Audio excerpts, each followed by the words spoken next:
यह कहानी मेरे दोस्त राजू और प्रीति की है। एक गांव में राजू और प्रीति का परिवार रहता था। यह एक साधारण सा परिवार था जिसमें राजू, उनकी पत्नी प्रीति, बेटा राहुल और बेटी श्रेया थे।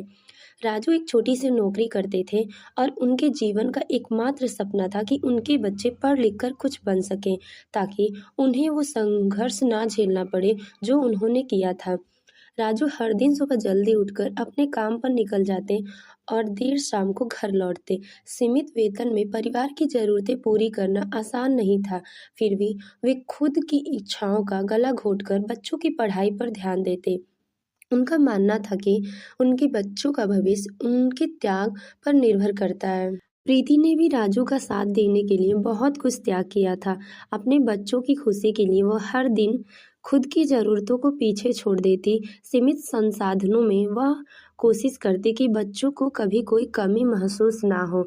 राहुल और श्रेया दोनों अपने माता पिता की स्थिति समझते थे।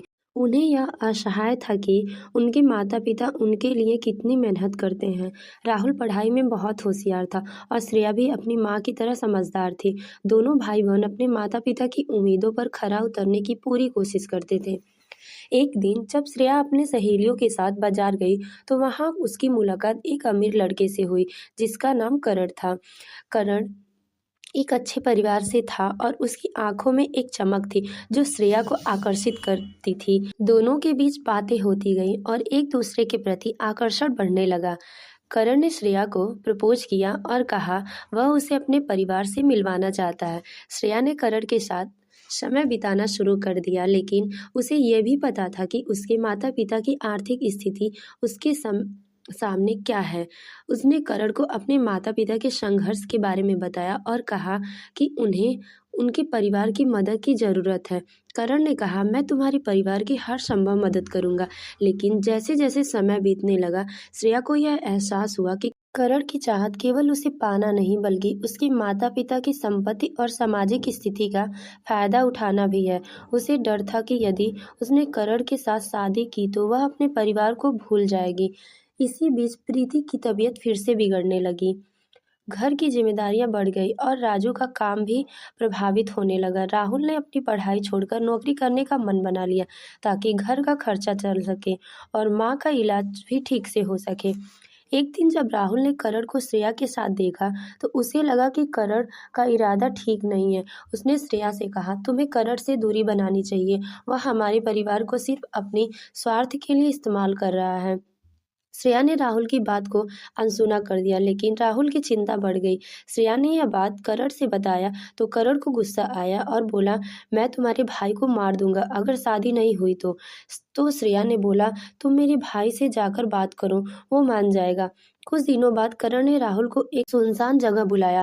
राहुल ने सोचा कि शायद करण अपनी भावनाओं को स्पष्ट करना चाहता है, लेकिन वहां पहुंचने पर करण ने राहुल से कहा तुम्हारी बहन मेरे लिए बहुत महत्वपूर्ण है, मैं तुम्हारी बहन से बहुत प्यार करता हूँ। लेकिन राहुल उसका कुछ रहस्य जानता था, इसीलिए मना कर दिया।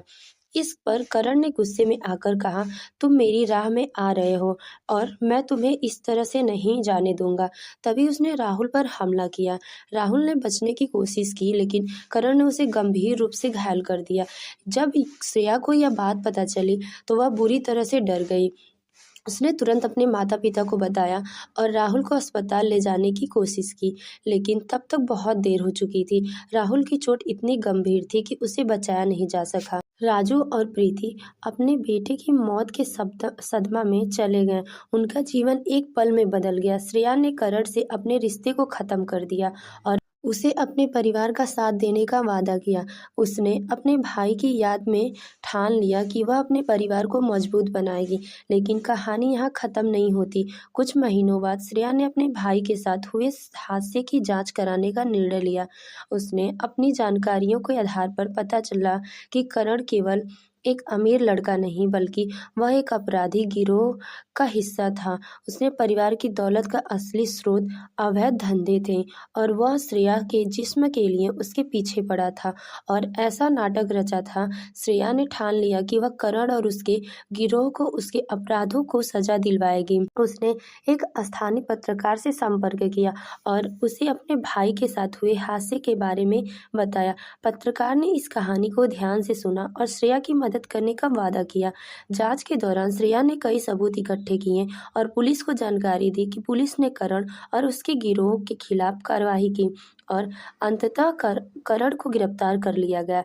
इस घटना ने श्रेया को और भी मजबूत बना दिया। उसने अपनी पढ़ाई पर ध्यान दिया और एक अच्छी नौकरी पाई। वह अपने माता-पिता की देखभाल करने लगी और धीरे-धीरे उनके जीवन में खुशियाँ वापस लौट आई।